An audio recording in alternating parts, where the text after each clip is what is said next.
Hello dear students, आपका स्वागत है मेरी अनंता कोचिंग क्लासेस में। बच्चों, मेरे चैनल को लाइक कर देना, सब्सक्राइब कर देना, शेयर कर देना। अपन बात कर रहे हैं एक स्किन के बारे में। काफी बच्चों को दिक्कत है। आज के जो 15 से 16 17 जो एज के जो बच्चे होते हैं, उनके अंदर पिंपल, कील, मुहासे भी निकलने लग जाते हैं। वो किस रीजन से निकलते हैं, क्यों निकलते हैं, थोड़ा उसके बारे में अपन बात करेंगे। फिर मैं आपको बताऊंगी स्किन क्या क्या वर्क करती है, उसके बारे में अपन पढ़ेंगे। तो मेरे चैनल को लाइक कर देना, सब्सक्राइब कर देना, शेयर कर देना, और ताकि मेरी नेक्स्ट वीडियो आपको देखने को मिले। तो बच्चों, अपन बात कर रहे हैं स्किन के बारे में। स्किन जो है, अपने जो हाथ की आपको जो दिख रही है स्किन, इसका मेन काम क्या है? आपको साफ साफ दिख रहा होगा। ये क्या करती है? अपने शरीर को ढकने का काम करती है, अपनी बॉडी को ये सुरक्षा करने का काम करती है। मतलब कि बारिश आ रही है, आप धूप में कड़ी मेहनत में काम कर रहे हो और धूप लग रही है फुल, तो जो अंदर के जो पार्ट्स है अपने, उनको कोई नुकसान ना पहुंचे, ताकि क्या स्किन उससे सुरक्षा कर लेती है, अपना रक्षण कर लेती है ना। अब बारिश में जा रहे हो, तेज बारिश आ रही है, तो स्किन की वजह से अंदर के पार्ट को इतना सा भी नुकसान नहीं होता है। और दूसरी चीज अपनी स्किन होती है, वो बच्चों जल रोधी होती है। मतलब कि जो बारिश आ रही है, पानी लग रहा है, कोई कुछ और चीज भी लग रही है, तो इसके अंदर तक नहीं जाती। मतलब पानी है जो कि स्किन के अंदर जा रहा है, नहीं जाता है, या तो सूख जाएगा या फिर उसको साफ करना पड़ेगा। तो स्किन का मेन काम है सुरक्षा का, रक्षण का। अब देखो, स्किन जो होती है बच्चों, वो भी दो टाइप की होती है। एपिडर्मिस और डर्मस। एपिडर्मिस और डर्मिस देखना। एपिडर्मिस क्या होती है? स्किन जो है अपनी बॉडी का सबसे बड़ा भाग है, सबसे बड़ा अंग है, सबसे बड़ा ऑर्गन है। बॉडी के में नहीं, बॉडी का बाहर का जो भाग है, सबसे बड़ा भाग स्किन है। बॉडी के अंदर का नहीं कह रही हूं मैं, कंफ्यूजन मत होना। बॉडी के का और बॉडी में फर्क है। शरीर में सबसे बड़ा अंग और शरीर का सबसे बड़ा अंग बहुत फर्क है। एग्जामिनर जो क्वेश्चन पूछता है उसमें इसी टाइप के कंफ्यूजन वाले क्वेश्चन वो देता है आपको, कंफ्यूजन मत होना, ठीक है। तो बॉडी का शरीर का सबसे बड़ा ऑर्गन है बच्चों स्किन, ठीक है। अब स्किन का जो अपन अध्ययन करते हैं, मतलब study of skin, upon skin के बारे में पढ़ रहे हैं, अध्ययन कर रहे हैं, उसको बोला जाता है बच्चों डर्मेटोलॉजी। उसको बोला जाता है डर्मेटोलॉजी। अंदर का जो आंतरिक हिस्सा है स्किन का, एक तो दो हिस्से हैं, बाहरी और आंतरिक।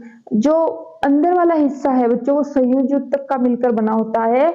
मतलब कि आपको जो ये स्किन आपको दिख रही है, दो लेयर होते हैं। ये हो गई बच्चों एपिडर्मिस, दूसरी हो गई बच्चों डर्मिस। जो डर्मिस वाला भाग है वो किसका बना होता है बच्चों? संयोजी ऊतक का बना होता है। स्किन जो है अपने कीटाणुओं से रक्षा करती है। कीटाणुओं से क्या है? जो कीड़े मकोड़े हैं, छोटे छोटे जीव है, उनसे भी रक्षा करती है। जो बारिश के मौसम में कितने कीड़े मकोड़े आते हैं, छोटे मोटे काटते रहते हैं, तो उनसे भी अपने अंदर वाले जो हिस्सा है उनकी भी रक्षा करती है। बहुत से लाखों जीवाणु कीटाणु है, उनसे भी रक्षा करती है, अंदर नहीं जा पाते, ठीक है। तो रक्षण का काम भी करती है। विटामिन डी कैल्शियम के निर्माण में भी सहायक है। विटामिन डी जो सूरज की रोशनी से अपने को मिल रहा है, विटामिन सनलाइट की रोशनी से, वो उस कैल्शियम बनाने का काम भी करता है। तो विटामिन डी को भी अब्जॉर्ब करती है ये, है ना। फिर देखो बच्चों, किसी का जो कलर होता है वो ब्लैक होता है, किसी का व्हाइट होता है। क्यों होता है? क्योंकि उसके अंदर स्किन की बाहरी जो लेयर है उसके अंदर पाया जाता है बच्चों मेलानिन। मेलानिन नामक मेलानिन नामक एंजाइम पाया जाता है, जिसकी वजह से किसी का जो कलर है वो डार्क होता है, किसी का जो कलर है वो ब्राइट होता है। अब देखना, जिसके अंदर मेलानिन पाया जाता है उसमें कैंसर होने के चांस बहुत कम रहता है। जिसके अंदर कलर ब्राइट होता है उसके अंदर कैंसर होने के चांस ज्यादा रहते हैं। क्यों रहते हैं? क्योंकि जो मेलानिन होता है वो क्या करता है? सनलाइट अब्जॉर्ब करने का काम। अब सनलाइट अब्जॉर्ब कर रहा है तो मेलानिन कर रहा है, जिसकी वजह से कलर क्या हो रहा है? डार्क हो रहा है ना। तो जिसकी स्किन ब्राइट है, जिसके अंदर मेलानिन कम है, तो उसमें वो ज्यादा चांस होता है कैंसर होने के, है ना। क्योंकि सनलाइट को ऑब्जॉर्व नहीं कर पाता वो, मेलानिन कम है तो कम सनलाइट को ऑब्जॉर्व करेगा, तो उसको कैंसर होने के चांस ज्यादा रहते हैं ना। तो ये चीज ध्यान रखना, जो जिसका कलर ब्लैक है वो बिंदास रहो, टेंशन फ्री रहो, कोई दिक्कत नहीं है अपना, या ए। फिर बात करूं मैं, देखो स्किन का जो तापमान है वो होता है बच्चों 37 डिग्री।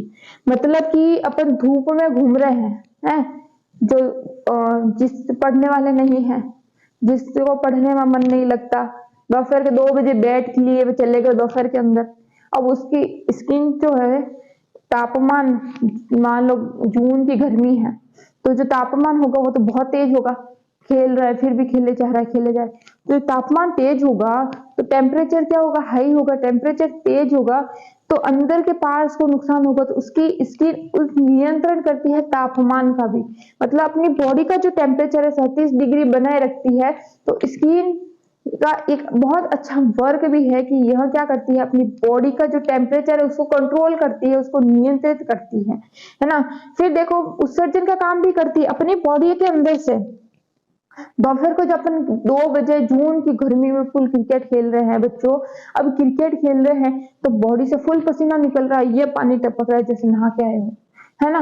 तो पसीना निकल रहा है, पसीने का कभी टेस्ट देखा, उसके अंदर सॉल्ट होता है, हल्का सा नमक होता है, नमकीन टेस्ट होता है। एक पानी पियो आप और एक थोड़ा पसीने का टेस्ट करो तो हल्का सा नमक नमकीन होता है ना। तो बॉडी जो है अपनी स्किन क्या करती है बच्चों, उस अपनी बॉडी के अंदर से पसीने को भी बाहर निकालती है। पसीना है, पसीने के साथ जो एक्स्ट्रा सॉल्ट है, नमक है, उसको भी बाहर निकालने का काम करती है, मतलब ताकि बॉडी के अंदर नुकसान ना हो, सॉल्ट नुकसान ना पहुंचाए, है ना, ज्यादा मात्रा ना हो जाए सॉल्ट की। तो उत्सर्जन का काम भी करती है, अपनी बॉडी से फुल पसीना भी निकल रहा है, सॉल्ट नमक भी निकल रहा है उसके साथ। फिर देखो अवशोषण, अपनी जो स्किन है वो थोड़ा अवशोषण का काम भी करती है। अपन ने क्रीम लगा ली, अपन शादी में जा रहे हैं, फुल मेकअप कर लिया, क्रीम व्रीम लगा ली, ये पाउडर वगैरह लगा लिया, तैयार हो गए, है ना। अब कोई होते हैं ब्रांडेड क्रीम का यूज करते हैं, कोई होता है कि वही ब्रांडेड क्रीम लाने जितने पैसे नहीं होता, अपन नॉर्मल क्रीम भी उठा के लिया है, फेयर लवली ला दी, है ना। अब फेयर लवली ला दी, फिर हमने लगा ली, तैयार वैयार हो गए, लगा ली, फुल गोरे वोरे बन गए थोड़े। तो वो जो फेयर लवली आपने लगाई है बच्चों, वो क्या करती है कि अंदर अब्जॉर्प्शन, अवशोषण करती है स्किन उसका। तो जो भी आप चीज फेस पे लगा रहे हो उस चीज का स्किन क्या करती है, अंदर अवशोषण धीरे धीरे धीरे धीरे अवशोषण होता रहता है उस चीज का। चाहे आप क्रीम लगाओ, चाहे पाउडर लगाओ, चाहे आप कुछ और मेकअप लगाओ, कुछ भी तेल वगैरह लगाओ, तो उस चीज का अब्जॉर्प्शन होता है, अवशोषण होता है। इसीलिए तो कहते हैं बालों के अंदर जो तेल लगा रहे हो वो ब्रांडेड लगाओ, ताकि आप बाल बढ़ते रहे, लंबे रहे। वाला तेल लगाओ, लंबे रहेंगे, ऐसा, है ना। क्यों? क्योंकि स्किन क्या अब्जॉर्प्शन का काम भी करती है। तो अब बालों के अंदर आपने तेल लगा लिया, धीरे धीरे अब्जॉर्प्शन करेगी, महीने भर लगाया, 2 महीने लगाया, फिर आपको फर्क पता चल जाएगा उस तेल से बाल लंबे हो रहे हैं कि टूट रहे, झड़ रहे हैं, स्किन जो है वो टकली हो रही है, क्या हो रहा है ना। तो क्यों अवशोषण का काम भी करने का कार्य करती है। फिर देखो बच्चों, कोई अगर अपन ने हाँ दवाई वगैरह लगा ली, कोई जलवल गया, देखो सबसे बाहरी परत एपिडर्मिस, जो जिसके अंदर ब्लड नहीं होता, सबसे बाहरी परत है, हल्की सी खौंच लगाओ, ये मैंने ऐसे कर लिया, ये देखो व्हाइट व्हाइट होगी, क्यों? ब्लड ही नहीं है इसके अंदर, है ना, इसके अंदर ब्लड नहीं होता है। फिर जो अंदर वाली स्किन है बच्चों, उसके अंदर ब्लड पाए जाते हैं। तो सबसे बाहर वाली स्किन के अंदर क्या होता है बच्चों, मेलानिन होती है और जल रोधी होती है। फिर बात करूं मैं अंदर वाली स्किन डर्मिस की, ठीक है, चर्म, जिसके अंदर ग्रंथियां प्रेजेंट होती है, श्वेत ग्रंथियां होती है, तेलीय ग्रंथियां होती है बच्चों। किसी की कहते हैं ना, किसी की स्किन ऑयल ऑयल है, किसी की रूखी सूखी होती है, किसी की ऑयल होती है, तो ऑयल स्किन होनी चाहिए, है ना, ऑयली स्किन होनी चाहिए। श्वेत ग्रंथियां पाई जाती है। जो अब देखो, जो बाल सिर की जो स्किन है उसके अंदर बाल प्रेजेंट होते हैं, बाल रहते हैं, जुड़े हुए रहते हैं, निकलते हैं। और जो आपको हाथों की पैरों की जो दिखेगी, हल्के हल्के से रोम प्रेजेंट रहते हैं, है ना, अपने हाथों के अंदर रोम प्रेजेंट रहते हैं बच्चों। तो वो अंदर वाली जो चर्म और डर्मिस स्किन है उसके अंदर से निकलते हैं। उसके अंदर रक्त वाहिनियां भी प्रेजेंट रहती है। आप हल्का सा पहले खरोच लगा लो, कट लगा लो। डर्मिस है वो 2 तरह की होती है, एक तो पहली होती है पेटिलरी और दूसरी होती है रेटिकुलम। 2 टाइप की होती है बच्चों। देखो आपने इस जो जानवरों का अपनी स्किन देखी होगी, ऊंट की स्किन है, या जानवरों के जो चमड़े होते हैं, स्किन होती है, उनका यूज औद्योगिक प्रयोग के अंदर भी किया जाता है। मतलब अपन स्किन निकाल के उनसे वस्त्र है, बेल्ट वगैरह है और बैग वगैरह है, ये सब क्या होता है बच्चों, बनाए जाते हैं। जानवरों की स्किन का बहुत यूज होता है ना। तो इनका प्रयोग औद्योगिक प्रयोगशालाओं के अंदर भी किया जाता है। औद्योगिकों के अंदर, फैक्ट्रियों के अंदर इनका यूज कर लिया जाता है स्किन का। अपनी जो स्किन होती है बच्चों, अपनी जो स्किन है, मान लो एक तो पलकों की स्किन है, एक हाथ की स्किन है, मतलब हथेली की स्किन है। तो पलकों की स्किन क्या होती है बच्चों, थोड़ी सी पतली होती है ना, बारीक पतली पतली होती है। लेकिन जब आप हथेली की स्किन आप देखोगे तो थोड़ी मोटी होती है। अंगुली की स्किन है, ये थोड़ी सी मोटी होती है कंपेयर टू पलकों के। फिर स्किन से क्या जुड़े हुए होते हैं, नाखून जुड़े हुए होते हैं, रोम जुड़े हुए होते हैं। नाखून भी आपको पता है स्किन से टच होते हैं, स्किन से निकलते हैं, है ना। तो ये स्किन जो है, रोम, नाखून, इनका भी रक्षण करती है। नाखून, वैसे तो नाखून निकलते हैं, अपन कट वगैरह करते हैं, वो स्किन का नहीं है। स्किन से सिर्फ जो अटैच होते हैं वही है। फिर देखो बच्चों,